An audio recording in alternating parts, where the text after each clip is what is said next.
আমাদেরকে মেহেরবানি করে কেউ নতুন করে আর চোখ রাঙাবেন না।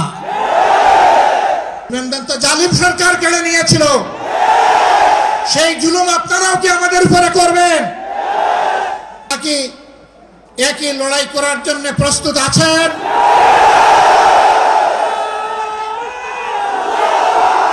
আবু সাইদ মুগ্ধ, শেষ হয়নি যুদ্ধ। ভাষায় কেউ কথা বলবেন না, কথা বলবেন রাজনীতিবিদের ভাষায়। ভদ্র, কিন্তু আমরা বোকা নই।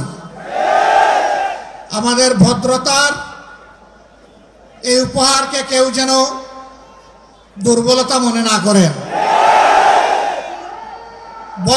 ভদ্ররা যখন শক্ত হয় তখন কি পরিমাণ শক্ত হতে পারে 15.5 বছর তা বাংলাদেশ দেখেছে। আমি কারো কথা বলবো না, কে কি করেছেন, কোথায় আপোষ করেছেন করেন না, এটা আমার সাবজেক্ট না। কিন্তু মহান আল্লাহর পর ভরসা করে মহান আল্লাহকে সাক্ষী রেখে বলছি 15.5 বছর মহান আল্লাহর দেওয়া শক্তির কারণে, মহান আল্লাহকে ভয় করার কারণে বাংলাদেশ জামাতে ইসলামী কোনো অপশক্তির কাছে কখনো মাথা নত করেননি। জীবন দিয়েছে, আপোষ করেনি। বহু আপোষের প্রস্তাব আমাদের কাছেও এসেছিল। ফাঁসির কাস্টে নেতৃবৃন্দকে পাঠিয়ে দেওয়ার আগে জনে জনে দফায় দফায় প্রস্তাব এসেছিল।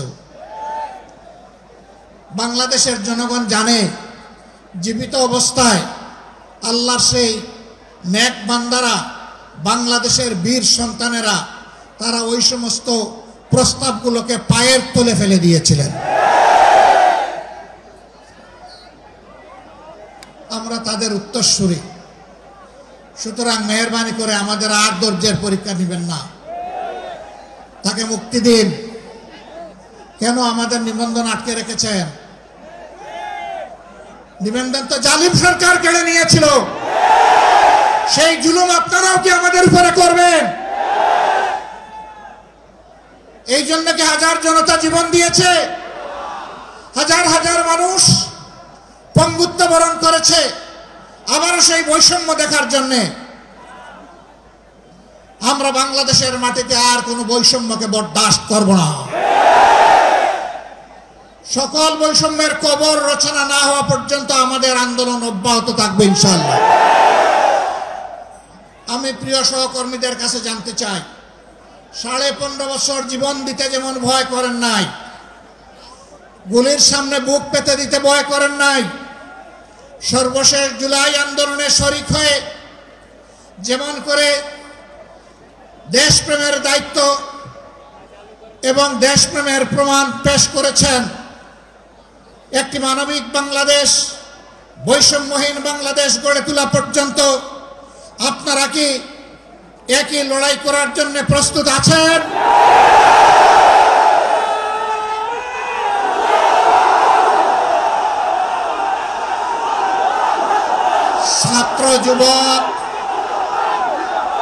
ছাত্র যুবক বন্ধুদের কণ্ঠে কণ্ঠ মিলে বারবার বলতে চাই,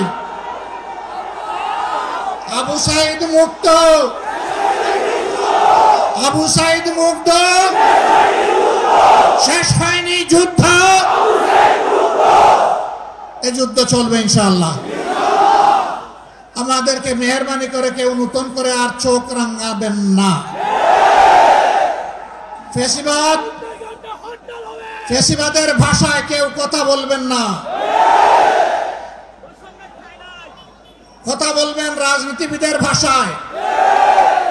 আমরা ওয়েলকাম করব, অভিনন্দন জানাবো, সমালোচনা করবেন, চুমু দেব, কিন্তু চোখ রাঙাবেন না মেহেরবানি করে।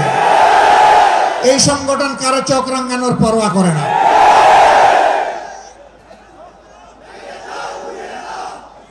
আমার সম্মানিত ভাইরা, দেশের বিরুদ্ধে, জাতির বিরুদ্ধে অতীতেও ষড়যন্ত্র ছিল। ফেসিবাদের পতনের পরেও ষড়যন্ত্র অব্যাহত আছে। এক এক করে আল্লাহ তাআলা সকল ষড়যন্ত্রকে ব্যর্থ করে দিয়েছেন। আমরা আশাবাদী একটা ঐক্যবদ্ধ জাতি আগামীতেও সকল ষড়যন্ত্র আল্লাহর সাহায্যে ব্যর্থ করে দিবে ইনশাআল্লাহ। তাই আমার শেষ আবেদন, আসুন দল মতের ঊর্ধ্বে উঠে আমরা সব ধরনের ফেসিবাদের বিরুদ্ধে আমরা রুখে দাঁড়াই। আল্লাহ রাব্বুল আলামিন আমাদের ভাই এটিএম আজহারুল ইসলামকে অবিলম্বে সসম্মানে আমাদের বুকে ফিরিয়ে দিন। তাকে মুক্ত বাতাসে শ্বাস নেওয়ার তৌফিক আল্লাহ তাআলা দান করুন। আমরা বিশ্বাস করি আসমান জমিনের মালিকের ইশারাই সর্বোচ্চ ইশারা, তার ফয়সালাই চূড়ান্ত ফয়সালা। আমরা মহান রবের দরবারে সেই ফয়সালা কামনা করছি।